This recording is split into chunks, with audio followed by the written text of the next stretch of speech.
अस्सलाम वालेकुम dear students, UHS Lahore की तरफ से पंजाब के तमाम प्राइवेट मेडिकल कॉलेजेस में एमबीबीएस के दाखिलों की पहली मेरिट लिस्ट अपलोड कर दी गई है। क्लोजिंग मेरिट्स को देखकर तलबा परेशान है कि इतना ज़्यादा मेरिट रहा है और ये मेरिट कहाँ तक जाने के चांसेस हैं।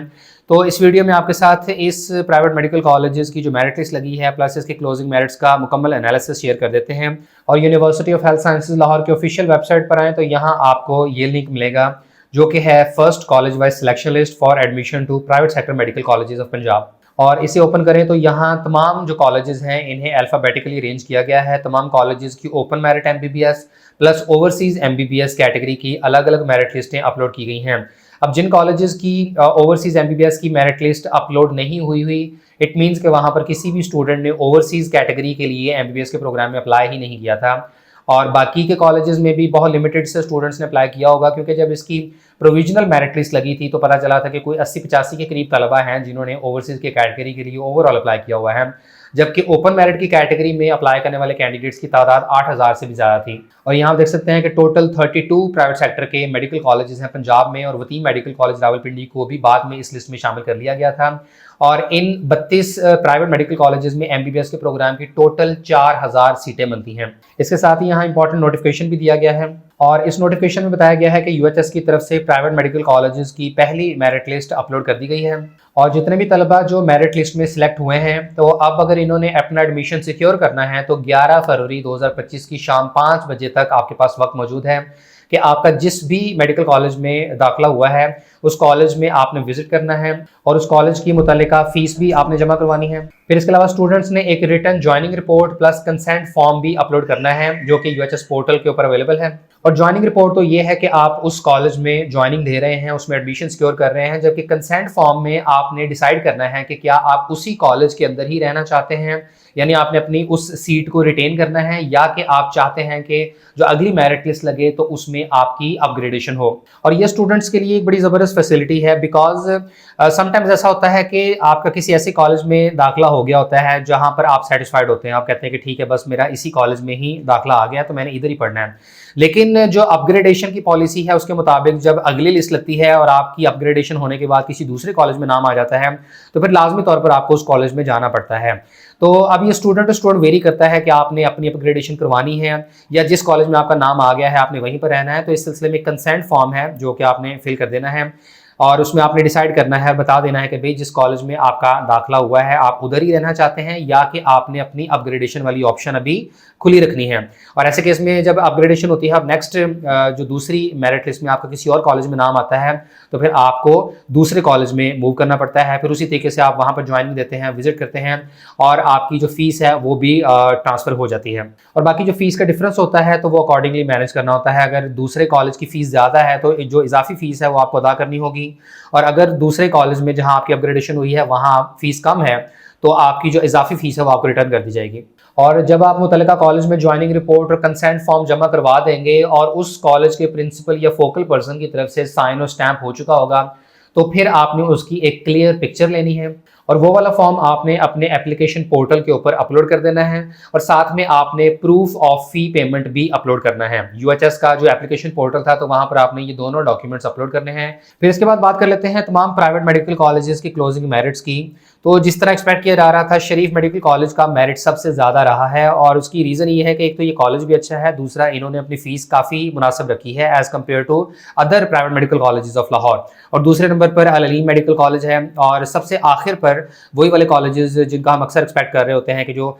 छोटे शहरों के निस्बतन महंगे मेडिकल कॉलेजेस हैं तो इनका मेरिट सबसे कम रहता है। और इस बार भी सहारा मेडिकल कॉलेज का जो मेरिट है ये सबसे कम रहा है, दैट इज़ क्लोज टू 79%। और यहाँ आप तमाम कॉलेजेस के क्लोजिंग मेरिट्स को देख सकते हैं। सबसे ज़्यादा शरीफ मेडिकल एंड डेंटल कॉलेज का मेरिट क्लोज हुआ है जी 92.89% पे।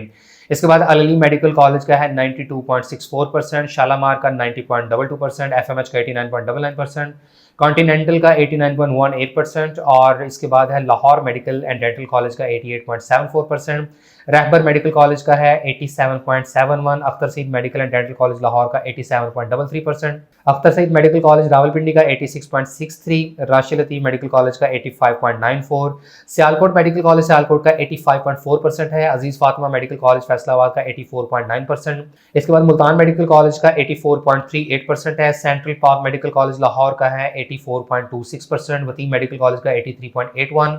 University college of medicine and dentistry Lahore का 83.5, RLKU medical and dental college Lahore का 83.2, एविसीना मेडिकल कॉलेज का 82.67, इस्लाम मेडिकल कॉलेज का है 82.67, बख्तावर अमीन मेडिकल कॉलेज मुल्तान का 82.66, पाक रेड क्रेसेंट मेडिकल कॉलेज कसूर का 82.15, अबू उमारा मेडिकल कॉलेज का है 81.98%, अजरा नाहिद मेडिकल कॉलेज का है 81.92%, M Islam medical college Gujranwala का 81.78%, इंडिपेंडेंट मेडिकल कॉलेज फैसलाबाद का 80.96, university medical and dental college Faisalabad का 80.71, आमना इनायत मेडिकल कॉलेज शेखुपुरा का 80.53, अबवा मेडिकल कॉलेज फैसलाबाद का 80.24, Niazi medical and dental college Sargodha का है 80.15, शाहिदा इस्लाम मेडिकल कॉलेज लोधरा का 80.11, राय मेडिकल कॉलेज सरगोदा का 79.79 और सहारा मेडिकल कॉलेज नारोवाल का है 79.73%। अब पहली मेरिट लिस्ट के इन क्लोजिंग मेरिट से आपको काफ़ी हद तक तमाम कॉलेजेस की ओवरऑल रैंकिंग का भी अंदाज़ा हो गया कि कौन से कॉलेजेस सबसे अच्छे हैं, किन का मेरिट सबसे ज़्यादा रहता है,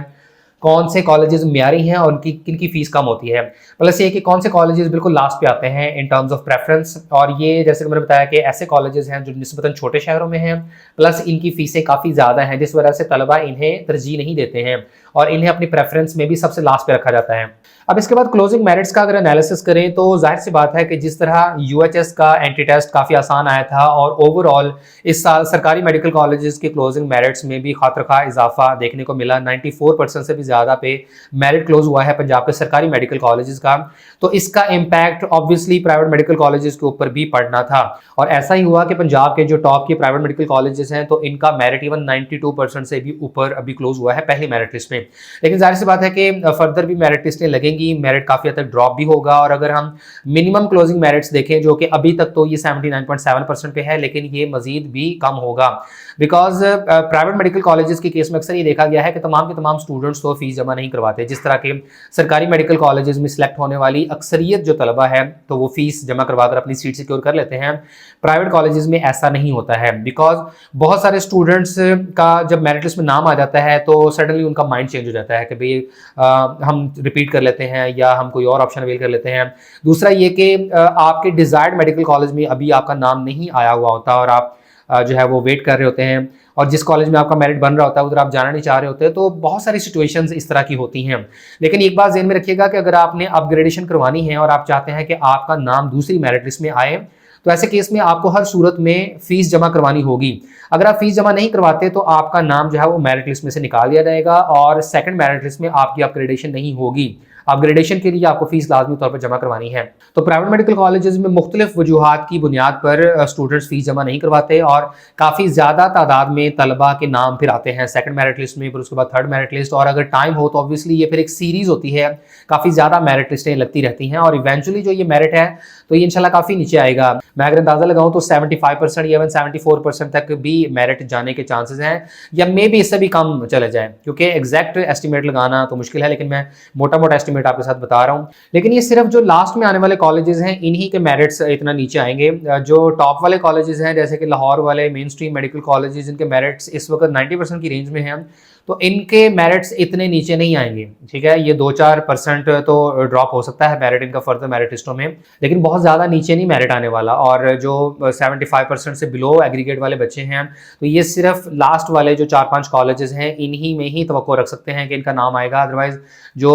दूसरे अच्छे वाले मेडिकल कॉलेजेस हैं टॉप में आने वाले, उनका मेरिट ज़्यादा ड्रॉप नहीं करेगा। और जिन स्टूडेंट्स का अगर MBBS में एडमिशन नहीं होता और तवक्को से ज़्यादा मेरिट रहता है, जैसे कि बहुत सारे बच्चे होंगे जो 70% की लाइन में होंगे, तो ऐसे केस में आपके पास चॉइस है कि आप फिर BDS में अप्लाई कर लेना। और BDS में तो इंशाल्लाह मेरिट जो है वो काफ़ी नीचे जाता ही है, क्योंकि अक्सर BDS में देखा ये गया है कि कुछ कॉलेजेस की सीटें खाली भी रह जाती हैं, विच मीन्स के मेरिट काफ़ी नीचे तक भी जाने के चांसेस होते हैं। तो आप जब BDS में अप्लाई का पोर्टल ओपन होगा मिड ऑफ फरवरी में, तो आप उसमें भी जरूर अप्लाई कर लीजिएगा। और PMDC की तरफ से जो एक नोटिफिकेशन जारी किया गया था जिसमें टाइमलाइन में कुछ एक्सटेंशन कर दी गई थी, तो इसके मुताबिक जो पंजाब के प्राइवेट मेडिकल कॉलेजेस हैं तो इनमें एडमिशंस 28 फरवरी 2025 तक मुकम्मल होने हैं। विच मीन्स कि फरवरी का पूरा महीना है जिसमें प्राइवेट मेडिकल कॉलेजेस में दाखिलों की मेरिट लिस्टें अपलोड होती रहेंगी। अभी तक तो 11 फरवरी का टाइम दिया गया है सिलेक्टेड स्टूडेंट्स को कि वो अपनी फ़ीस जमा करवा दें, लेकिन इसके वेरी नेक्स्ट डे तवक्को है कि अगली मेरिट लिस्ट अपलोड हो जाएगी और ये फिर मेरिट लिस्टें एंड ऑफ फरवरी तक लगती रहेंगी, जिसमें